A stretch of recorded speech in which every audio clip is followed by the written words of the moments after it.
let's jump right into it. Guys, thanks for joining us. My pleasure. Absolutely. Thanks for having us. Yeah, we're excited. Now, talk to us about what you do, your role, your company. We're going to go into that just so you guys have an idea about what Frontline means to these companies and these brands. And I think it's going to be interesting how they're going to hear differently from each of your perspectives. So, Meghan, we'll start with you. Tell us about your role. Tell us about yourself. Let's go. Yeah, absolutely. Well, thanks everyone for joining us. I hope that we can rise to the occasion in this session.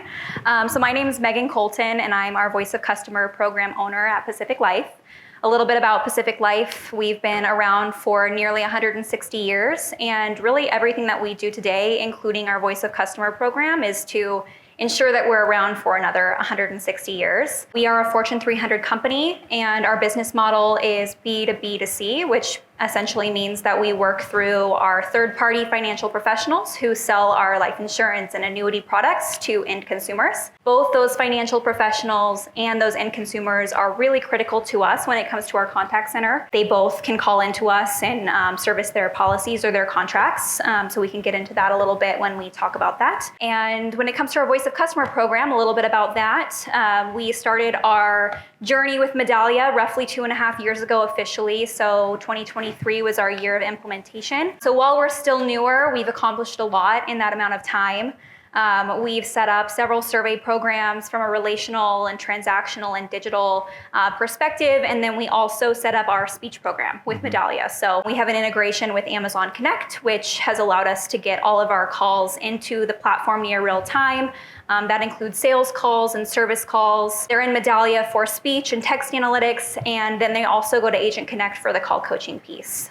So yeah, excited to talk through all of that today. Yeah, and you said it and you went past it. I hope you all got the 160 years, right? Yeah. Top 50 oldest companies in the Fortune 500. Think about when we're talking about things you've experienced, things you've done, your company has seen a lot of transition, a lot of different things. I mean, we're talking about a blip right now on the radar. We're talking about AI and all these things, but you guys have seen a lot. I think you handled $217 billion in assets, over 1 million customers, and plug for you. You do have a use case white paper if you want to, ask her on LinkedIn, join her. It's on there, so get it. It's some great information that you worked on. So thanks for doing that. We're more of a new kid on the block. 2009 is when we came along. So a little bit younger, not as much history, but we bring a lot of fun, I think, into our customers' lives. I'm as you see on the screen, Manager Quality Assurance Marketplace Services is the official job title that I have. And I manage our quality assurance team for our customer support. All of our agents all over the world. We have BPO teams. We have agents all across the country that support our fans on SeatGeek. And we provide feedback through scorecards. We collect survey feedback and just coach them up to give the best experience that we can to all the people that come and use SeatGeek. Been around a little while at SeatGeek, going on 10 years this summer. So it's been a really fun ride and, hoping for many more years ahead. But we're your ticketing platform. Anytime you want to find a ticket to a live event, SeatGeek is the place. So you can expect the expected, as the ad says. I think it's interesting, the stuff that you guys have done so fast. 49 million people have downloaded your app. And when I was looking at it, we were talking about these stats on things that you guys have done and the things that you offer to your customers. When you think about how many tickets you offer, I actually asked you if this was real. 60 million tickets at any day are offered on the platform. I think it's safe to say if it's a ticketed live event, you can probably find it on SeatGeek. So, well, and it's crazy when you think about how you serve customers and what you offer. 60 million tickets and so many different options. That's a lot for Frontline to manage when you're thinking about the diverse events that somebody could go to. Right, that's the challenge of it is our support agents have to be ready to talk about football, baseball, theater, you name it, any type of live event. So it can be complicated and challenging, but I think we do a decent job of prepping them for the gig. Yeah. Now, we're talking about high stakes.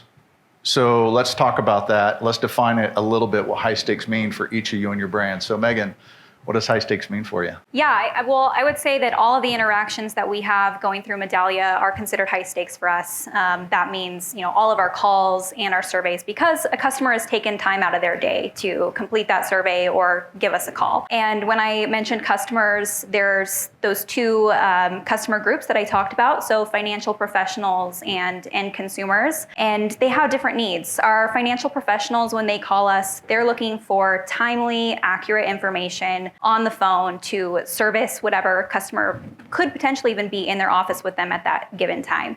And then the end consumers are maybe looking for something that might seem quite opposite to that. They're looking for us to take time with them and educate them on what the options are available to them, and also have empathy to them. There's certain situations that we deal with, being life insurance and annuities, that can be sensitive in nature, and we want to provide that empathy to those folks in that high stakes moment.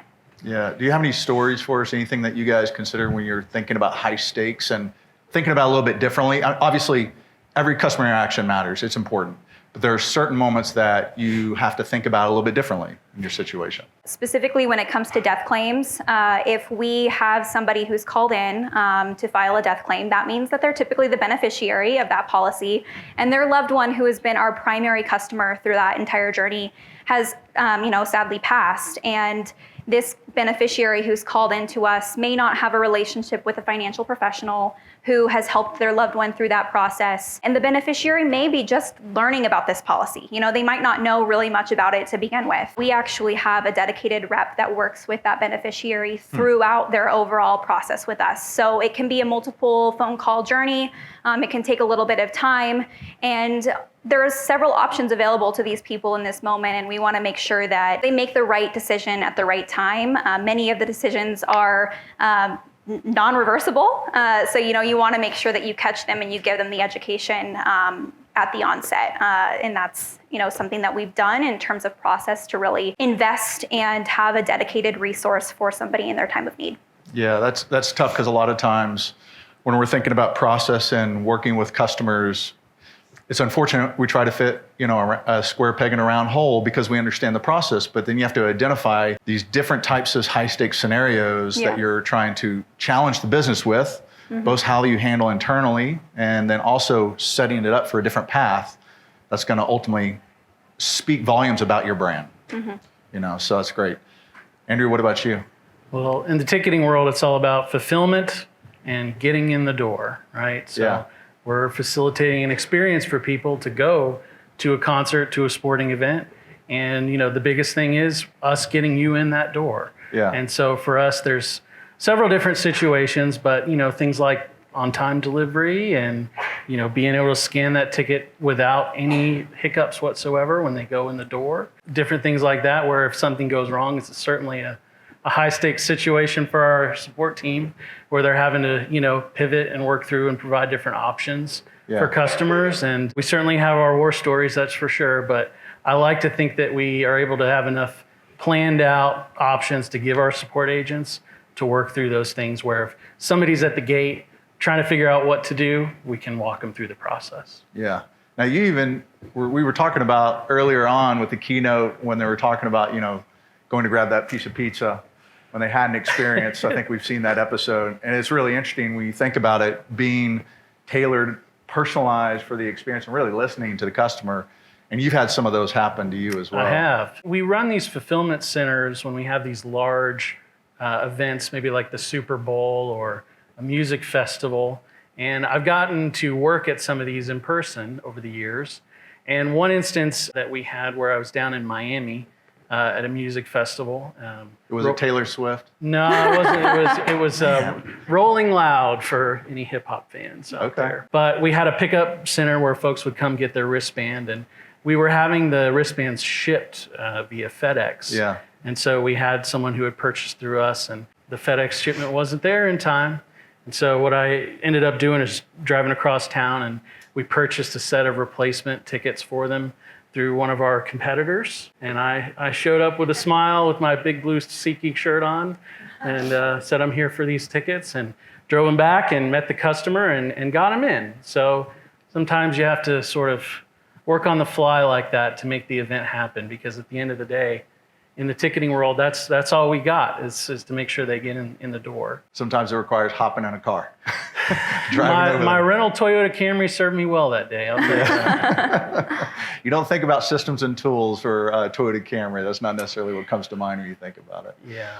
Well, that's great. So when we're talking about high stakes, a lot of preparation and things that you might have learned or experienced. So Meghan, talk to us about the things that you have learned over your time, things that might not necessarily have worked, things that did work, things that you prepare your teams with. So go from there. I would say that at Pacific Life, we really prioritize educating and coaching our agents and our customer service reps. Historically, when we've learned something, it can be more of a reactive situation, right? So you've found something, something has gone awry, and you're trying to correct in the future. And coaching has been one of those critical moments for us. So we use Medallia today to help highlight when there's key behaviors that high performers are doing, maybe key language that high performers use that we can coach the low performers to hopefully adopt as well. And, I think that that's really critical for us. Then when it comes to external factors, things like a spike in call volumes for a day that is outside of our control, we can look back at that too to understand, why did that spike occur? Was there something topically that perhaps occurred, or is it something internal to us? Maybe our website was down, and so servicing online wasn't available to people in that day. Taking that reaction and trying to make it proactive in the future so that we can resolve those issues for the next time around, and hopefully not have it occur again. And does the reactive, like when you have those situations, does that feed into how you develop what coaching and education you do? Or what are the other avenues of ways in which you learn about what are the topics? Well, one thing I will say is that we have a great relationship with our operations area.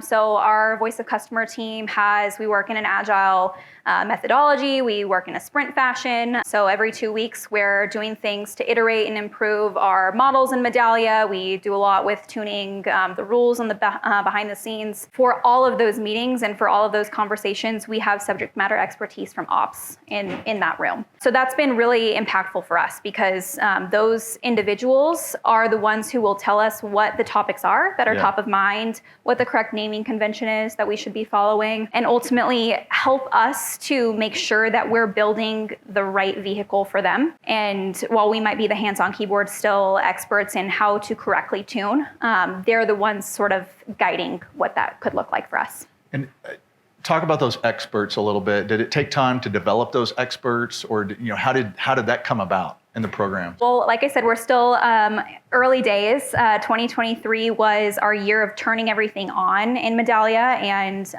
it was largely implementation. 2024 was our year of moving from just understanding all this data to really trying to listen to it and fine tune those models. And we as a team were all new to Medallia as well. We didn't necessarily have anybody at Pacific Life who had familiarity with the Medallia system. And so we spent 2024 as a company and as our VOC team saying, let's become experts in this system. We have members who are admin certified now. We are in the back end daily, doing things and taking training and Navigator, going to Medallia conferences and such, going to mugs. In force.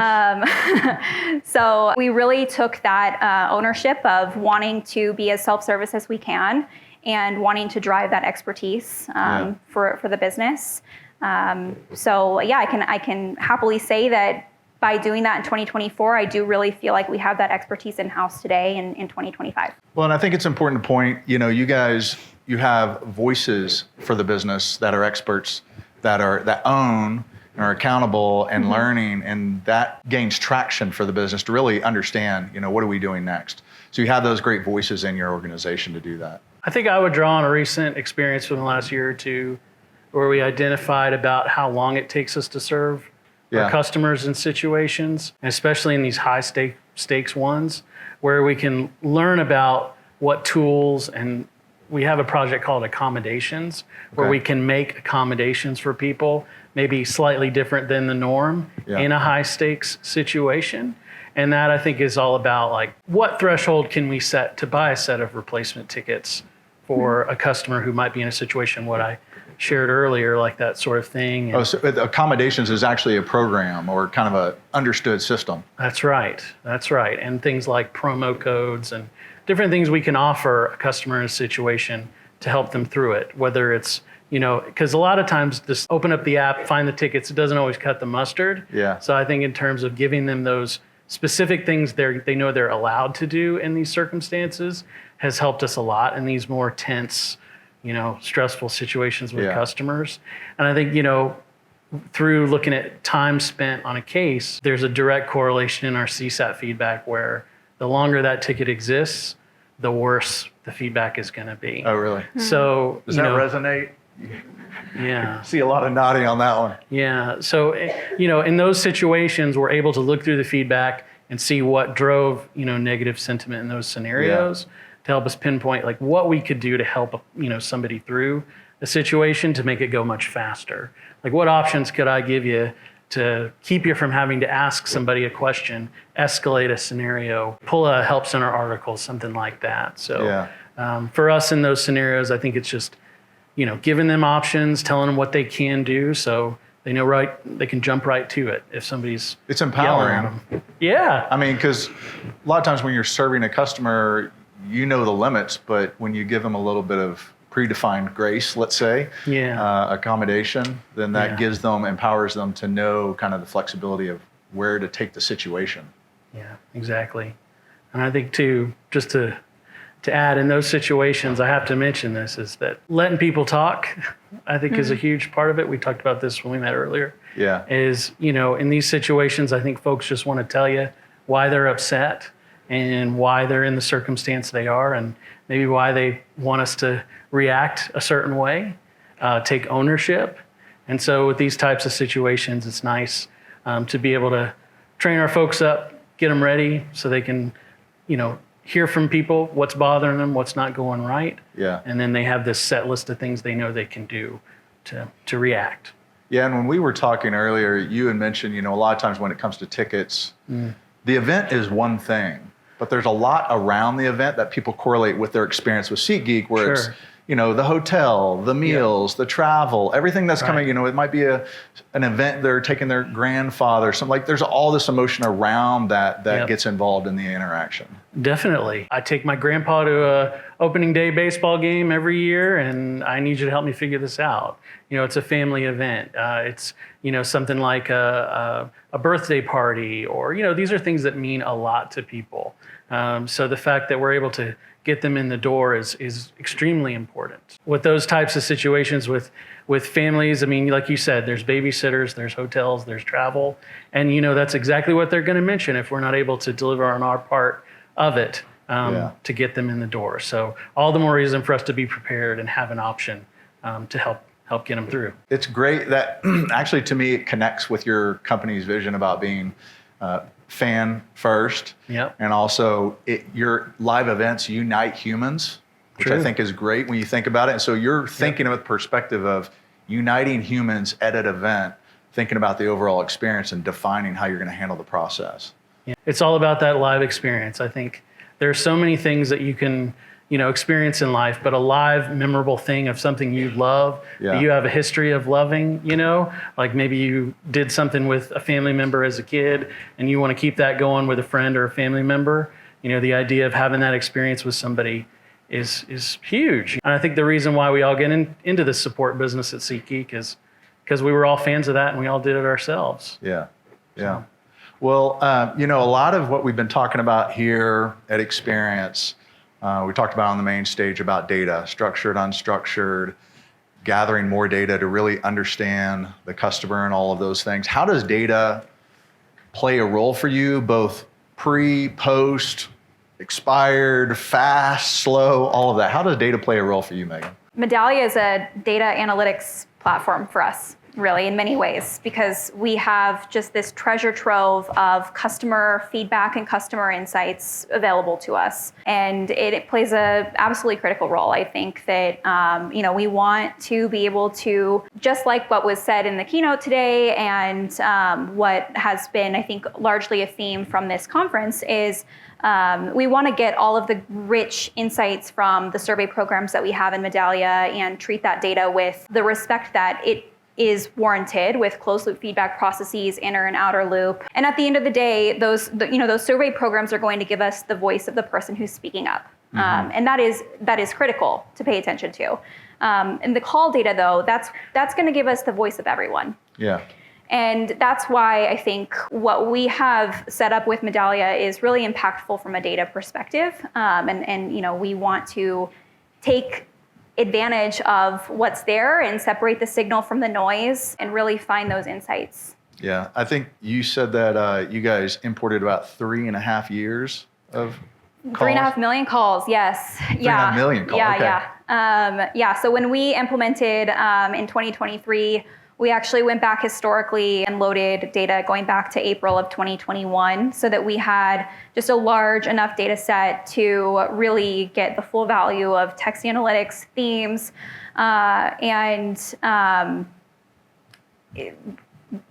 definitely also recognized that there were moments within those years that we knew seasonally we had higher call hold times than we wanted or particular pain points. So let's study the past to inform the future. Absolutely that was really impactful in our early days. So I know somebody's probably thinking about it. You loaded all that in.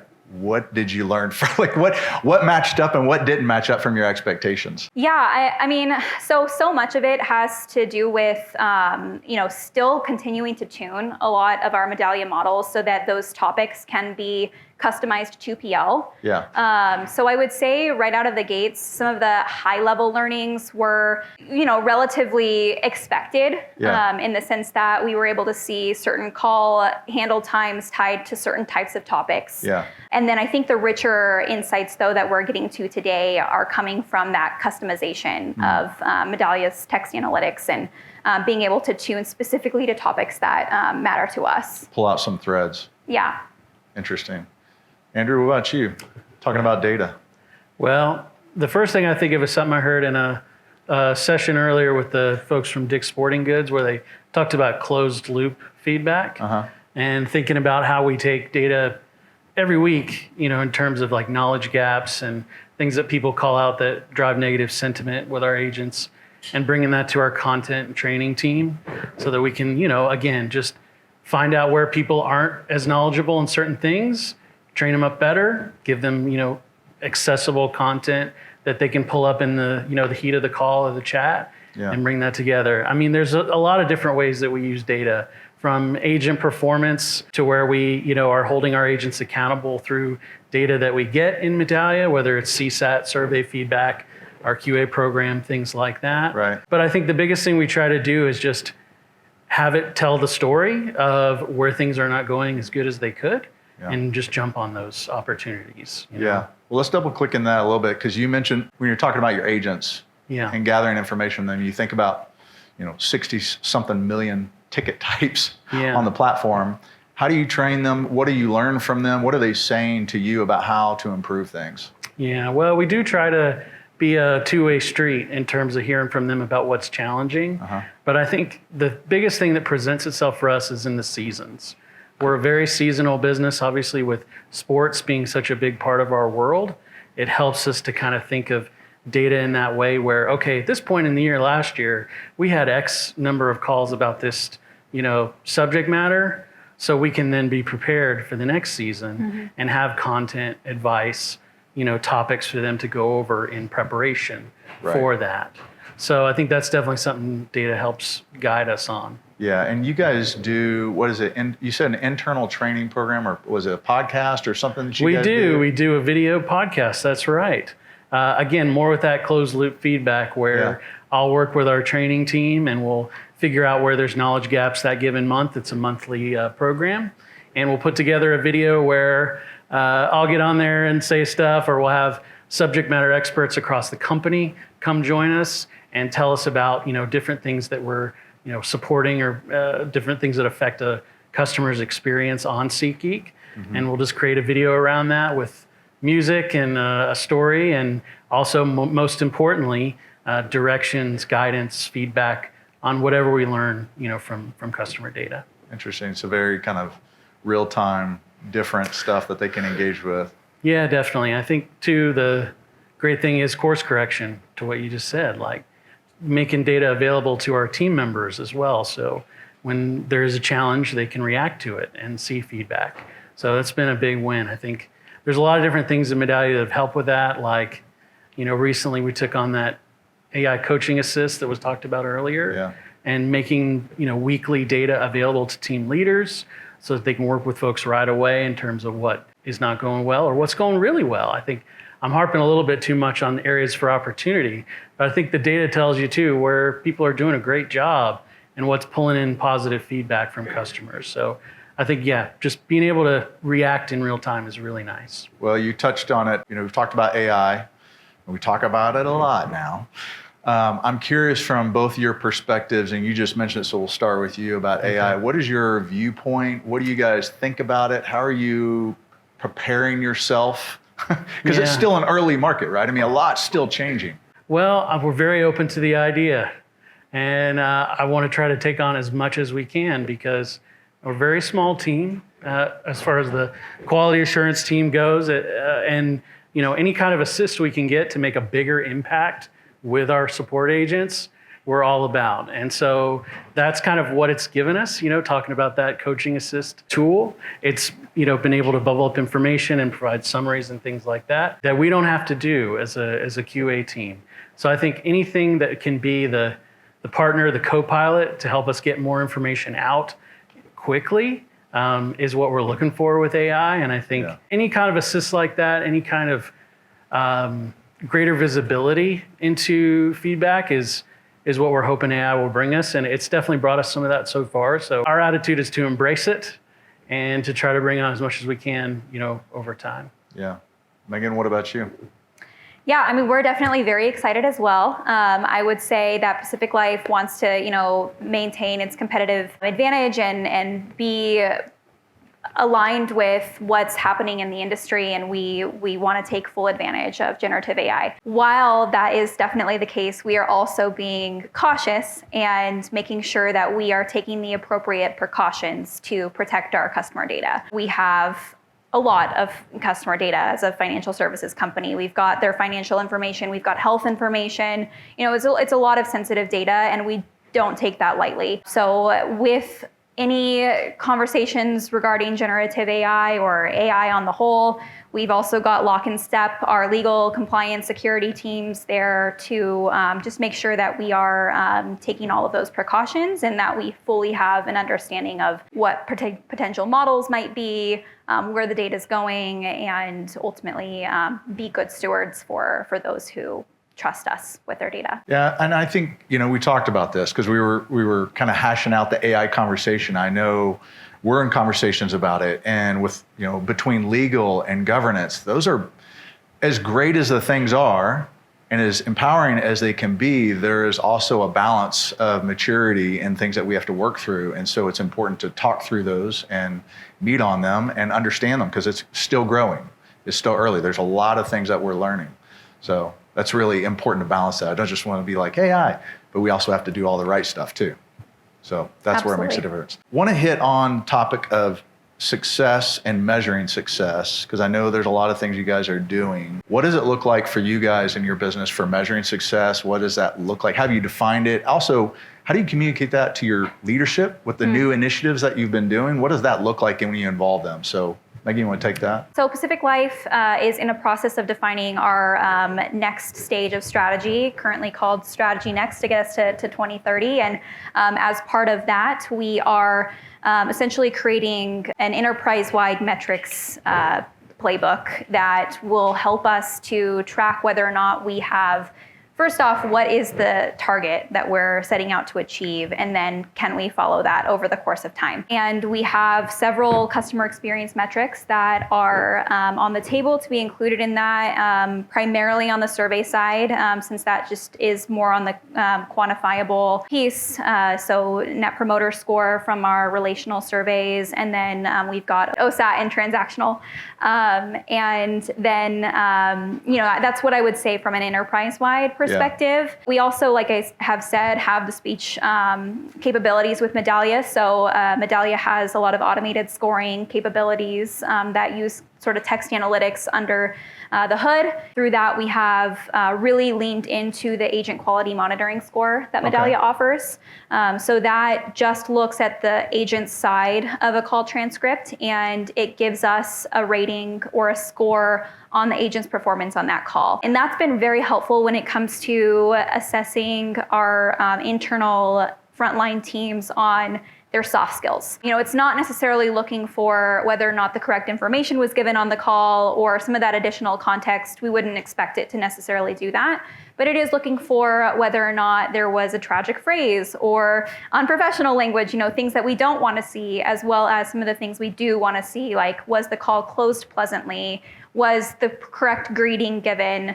Were there appropriate messaging given when you had to bridge the conversation or maybe ask the person to hold for a minute? So those soft skills are really critical as well and do play a role in the customer experience, the efficiency of the call. I would say that that's another way that we are quantifying our call data and measuring success.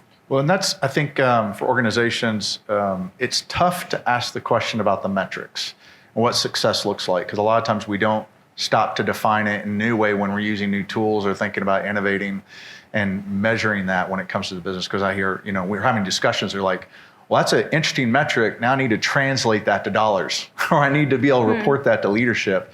And reevaluating your metrics is not an easy task, but it's a really necessary one that kind of invigorates, I think, where you're going with the process. Andrew, what about you? Well, I would say a lot of the same things. We use a lot of survey data, CSAT, customer effort score. We do manual quality assurance reviews. We do the automated quality monitoring reviews. All these things are, given out to the team on a weekly, daily basis, depending on what we collect. One of the biggest things that I think works for us in terms of driving consistency with a lot of that stuff is how we hold the agents accountable and how a handful of those metrics are a part of their annual performance, reviews and things that their managers, hold them accountable for. And so I think that definitely gets a lot of interest from our support teams in terms of that feedback and that data and how we can, not only coach them up and help them be better, but they also have a keen interest in performing strongly with each of those numbers. Yeah. And through those things, we've been able to support different company initiatives. CSAT's one that gets a lot of attention for us because with different things, people are interested in how customers react naturally. So we've been able to tie CSAT metrics to different initiatives folks on different teams across the company have had. We have a big initiative right now with our BPO teams to drive improvement with CSAT. So I think there's a lot of different ways you can slice that pie, but we got a pretty good one. Good. Well, I know checking time here, we're getting close to some Q&A so people can ask some questions, but what are some things that you think are most important that you've learned, things you want to make sure you leave your peers with, kind of key takeaways? Meghan, you got some for us? I think I'll stick to one, and that is, a good customer experience is typically a good internal, efficient operation. That's been something that's been really eye-opening for us, especially with all of our call data. When we see pain points or process breakdowns internally, that is what is reflected in perhaps a negative customer experience. When we see processes that go really well or where we go above and beyond, that is reflected in a positive customer experience. And so the two are hand in hand, and we see that reflected in our data. Great answer. I would say you can't adopt hers. You got to come up with something there. Yeah, no, I can't. I think mine is emotionally driven. I think my takeaways is, like I was talking about before, is we're driving the experience for people, And, as a huge fan of live events, I know how important this can be to somebody. And so to me, I think is always just be very empathetic with the folks you're dealing with, whether internally or externally. And I think, if you are that, you'll come out on a good end of the conversation, right? Because if somebody can understand that you value this conversation and that you understand why this is such a huge deal for them or their family or their friends, I think it means a lot, right? And I think, again, to that keynote, talking about they'll remember how you made them feel, right? Like, I think when I speak to somebody and provide a good experience, they may not, remember all the content, but they'll be like, oh, wow, SeatGeek helped me. It was a positive interaction. I'll come back. Yeah, and one thing you said to me that kind of stuck as we were talking about, handling different customers, you were talking about matching their energy. Oh, yeah, definitely. And yeah, I mean, if somebody's really angry or really tense, you want to be like, hey, you want to be engaged. You want to have a sense of urgency to kind of work with them. Obviously, we would never match it exactly, but I think if you can, come close in their energy and their pacing, it's going to be a much better experience, and they'll get that you're listening to them, that you understand that they're concerned and what they need. So, yeah, thanks for bringing that up. I think that's so true. It stuck with me, so I'm glad. Now, we've got about 4 or so minutes left here. We can run a little bit long if you guys want to stay a little bit long. But any questions you want to ask these guys about their programs or anything else? Details. We got one right here. Thank you so much, both of you. Really helpful to hear both sides of the coin. Like if you're ticketless outside your favorite concert, how that might feel like life or death. Or in your case, when you're actually dealing with life or death. But I'm kind of curious, like in terms of like developing your frontline teams, like how do you coach like the sensitivity to like interact with like some of these heightened emotional experiences? Well, I think we just gave a good example. I think, sitting back and listening, to them is the first thing. And I think from there, I would just say, don't rush the conversation. I think because the minute somebody feels like you're going through the motions, you're just giving them canned answers, they're going to turn on you. So I think in those heightened situations, you want to sit and listen, keep a steady pace, and just, make sure you can give them the room to talk back and ask questions. Yeah, and I can build from, particularly how we use Medallia to help with some of that. So we have both Agent Connect and Medallia Experience Cloud. And the balance of the direct manual coaching that you get in Agent Connect with some of the automated scoring in Medallia Experience Cloud has been really impactful for us. So the ability to use, for instance, the agent quality monitoring score that I mentioned earlier to find those really good calls or maybe those not so good calls and use that as your initial entry point as a QA individual or as a supervisor of a team. And then you can drill in when you're in your one-on-one in Agent Connect, and you can pull those specific examples of really strong calls or calls that need some improvement, and use the system to foster that conversation. You've talked a little bit about how you migrated everything over and how you use speech analytics. Does the speech analytics talk to the telephony? Like, can you identify things like handle time gaps, agent opportunities, like closed loops, leveraging Medallia and into the telephony? So essentially what happens, the 30-second overview, is the call recording comes into Medallia. Medallia then transcribes that call. It runs Medallia, that transcription through Medallia's text analytics. It does sentiment analysis. It looks for things like overtalk or silence on the call. So it gives us some derived data. And then we're also able to bring in from Amazon the additional metadata that might be helpful. So things like the handle time, hold times, how many transfers that call might have gone through. So yes, I think a combination of the data that's coming from Amazon and what Medallia derives for us can answer some of those questions for us. And then when we want to do some of the deeper dive analysis, we are able to take things out of Medallia, and we use Alteryx to go maybe a little bit deeper as an insights team. But yeah, kind of multi-platform approach there, and that served us well. That help. Yeah, I mean, connecting the data, like a lot of the stuff you pull out of the call, the metadata on the contact center side, the handle time, different agents, all that stuff, putting it together really helps provide the full picture of it. So connecting that across with Amazon and everything else makes a big difference. So, and that's what we're talking about. What else can we pull on to really connect that journey experience so you you get the action out of it. You know, what are the things I can improve in order, maybe that call didn't even have to happen if we had solved that problem early on. So you guys are talking a lot about audio interactions, right? And over the phone. What sort of learnings are you taking omni-channel about any of this, right? So obviously we can get a lot of learning from the voice calls, but how are you taking any of that and putting it into how you're pre-crafting any macros that you're sending via email or personalizing those macros and things like that?